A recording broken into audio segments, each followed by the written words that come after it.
Hello sir, I am Joey Lamoste and I am about to discuss the stability information using the various stability diagrams, trim tables, and stress tables used on board ships. So now I am going to discuss the stability diagrams. Stability diagrams use visual tools used to represent and analyze the stability of a system, particularly in fields like ship design, material science, and modal analysis.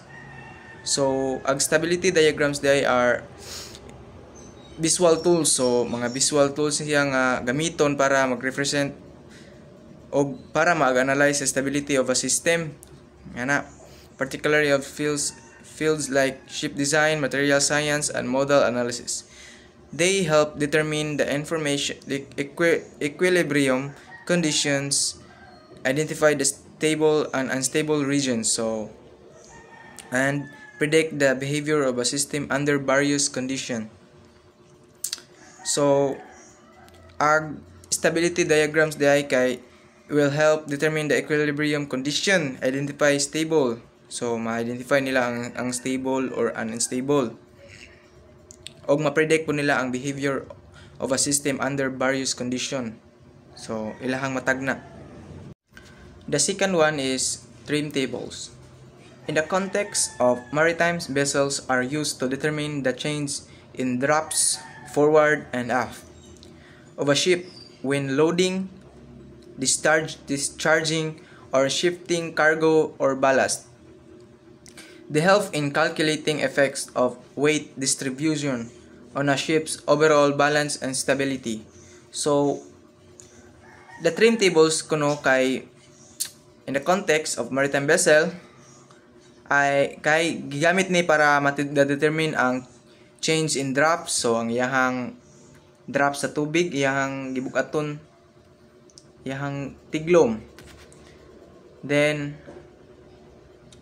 para mailhan nila ang draft sa ship, ang ilahang discharging o pag ilis sad sa karga or sa ballast, they help.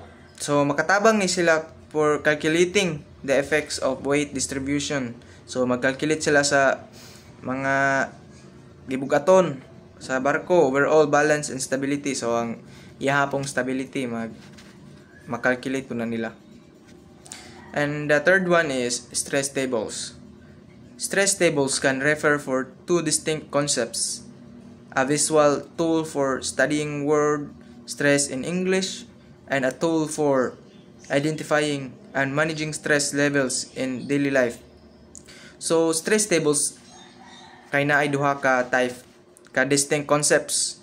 So, ang first is a visual tool for studying word stress in English, and the second one is a tool for identifying and managing stress levels in daily life. So, in a language learning, a stress tables is a visual aid to organize words based on syllable count and stress placement. So, in a language learning daw, ang stress tables is a visual aid. So, makita ang visual para ma-organize ang word based on syllable count and stress placement. Then, so in a context of stress management, a stress tables help individuals identify and categorize stressors, track their impact, and develop strategies for managing stress. So, ang ikaduha day sa nga context, which is stress management, ang stress tables makatabang sa mga individual identify and para makatabang nila o maka-identify o makategorize nila o malailahi nila ang mga stressors sa mga different kind of stressors, matrack nila ang impact and ma-develop ang mga strategies for managing stress. And I think that's all, sir, and thank you and God bless.